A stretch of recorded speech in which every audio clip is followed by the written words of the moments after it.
Amantes de la economía automotriz, ¿sabían ustedes que hay muchas formas en las cuales ahorrar combustible? Bueno, entonces pónganse cómodos, bajen un cambio, pisen su acelerador a fondo y acompáñenos.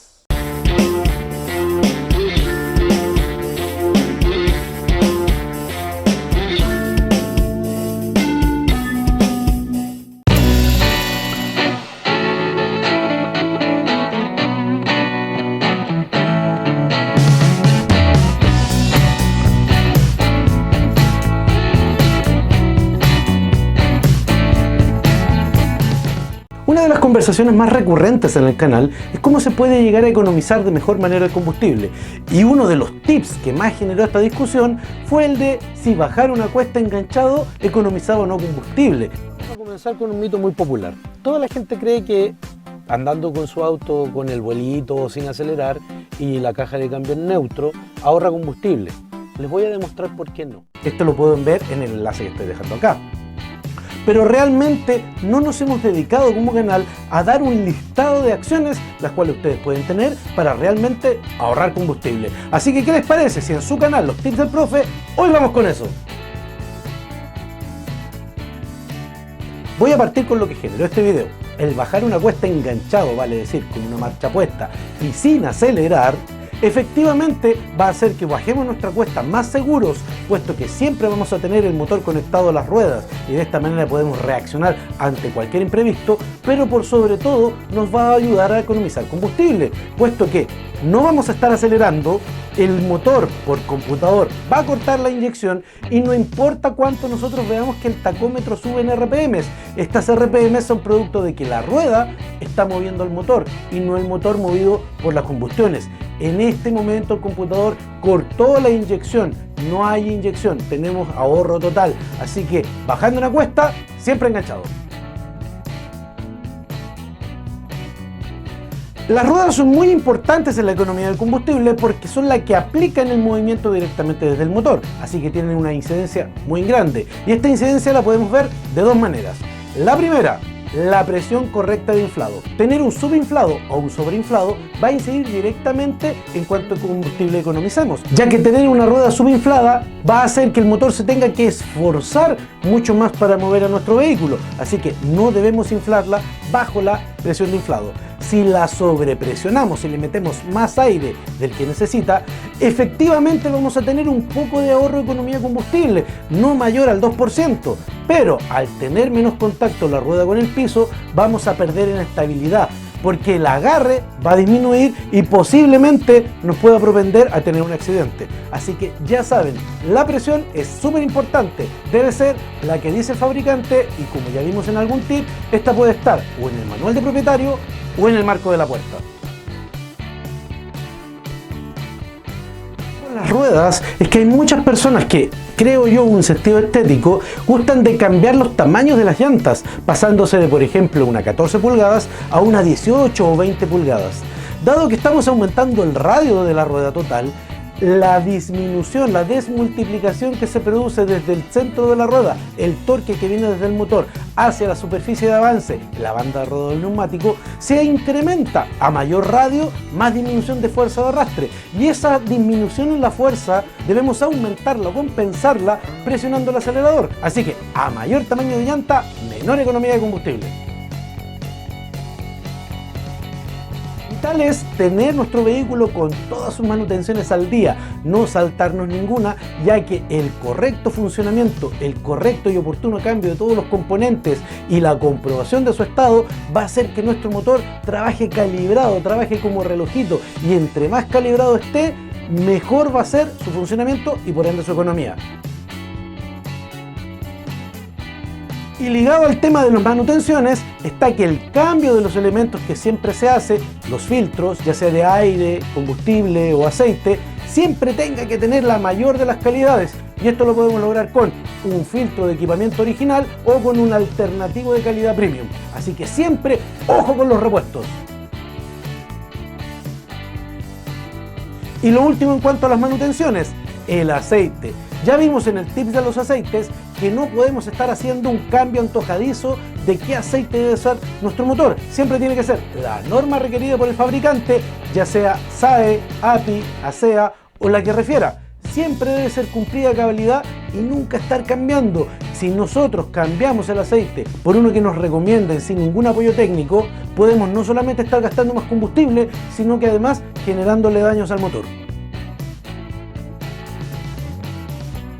Un tema muy discutido tanto en mis clases como con algunos seguidores del canal es a qué RPM deben pasarse los cambios. Es un tema de muy largo aliento, no vamos a discutirlo aquí, ya lo hemos hecho en otros tips, pero la recomendación general, primero, no hay una RPM exacta para todos los motores en general, porque todos los motores tienen algo que se llama rango de desempeño óptimo, que son un pequeño rango de RPMs en la cual el motor está haciendo mejor su trabajo.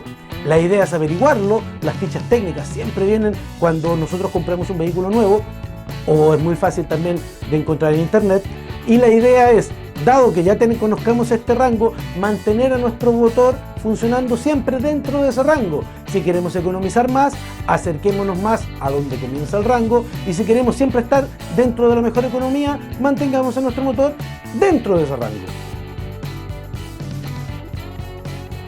El cómo aceleramos, el cómo manejamos nuestro pedal de acelerador influye directamente, y diría yo que es el mayor causante de pocas economías en nuestro motor. Tratando bien nuestro acelerador podemos llegar a economizar hasta un 40% si es que lo hemos venido haciendo muy mal. ¿Y cómo debe hacerse este trato al acelerador? ¿Cómo lo podemos tratar bien? Muy fácil, hagan el siguiente ejercicio.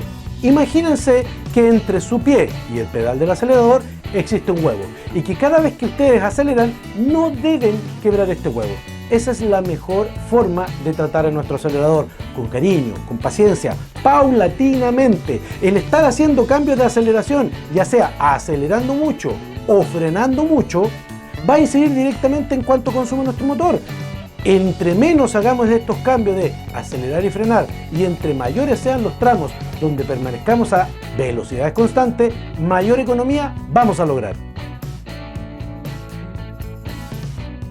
El aire acondicionado también es un tema que tratamos en un tip, y como ya lo vimos, el aire acondicionado va a provocar mayor o menor consumo dependiendo de a qué velocidades se conecte este aire. Si vamos a velocidades menores a lo que se considera una velocidad crucero, aproximadamente 90 km por hora, va a ser más económico viajar con las ventanillas abajo, ya que el compresor va a estar consumiendo más combustible del que podría estar generando la resistencia al viento. Pero si sobrepasamos esa velocidad, la resistencia al viento, producto de la mucha velocidad que llevamos, va a ser mayor a la que el compresor podría estar consumiendo en el motor. Así que ya lo saben, si quieren ahorrar combustible por el tema del aire acondicionado, bajo los 90 km por hora, sin aire acondicionado, sobre los 90 km por hora, con aire acondicionado.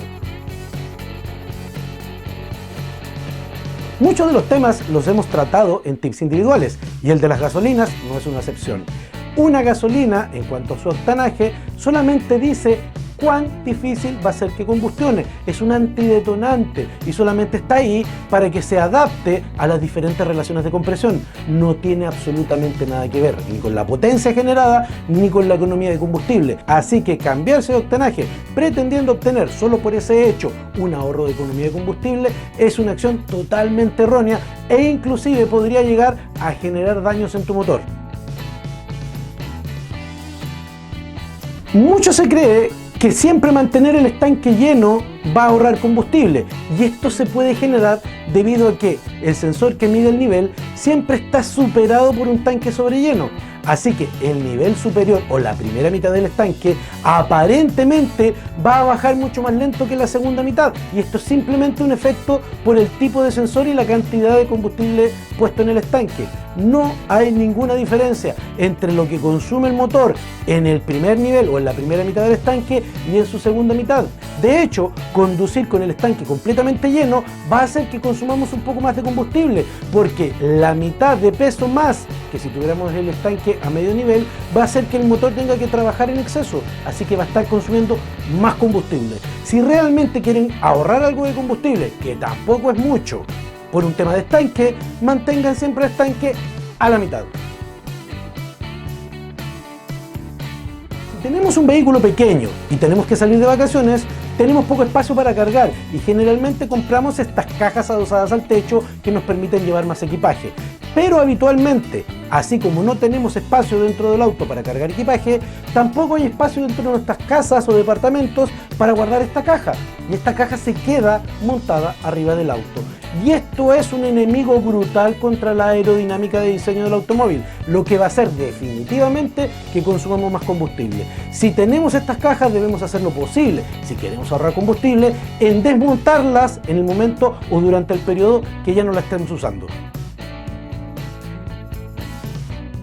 Aunque no lo parezca y aunque no lo crean, si hay un momento en el que el motor térmico es extremadamente ineficiente, esto es en el ralentí. Con el vehículo detenido y el motor andando es cuando más se está consumiendo combustible. Si realmente te importa ahorrar combustible, si realmente lo quieres hacer, debes, cuando sabes que vas a estar mucho tiempo detenido, apagar el motor y después volverlo a encender. No tiene ningún sentido, si vas a estar, por ejemplo, 10 minutos detenido, tener el motor funcionando hace 10 minutos. Aproximadamente esos 10 minutos de funcionamiento varían de motor a motor, pero tienen un consumo aproximado de 150 centímetros cúbicos.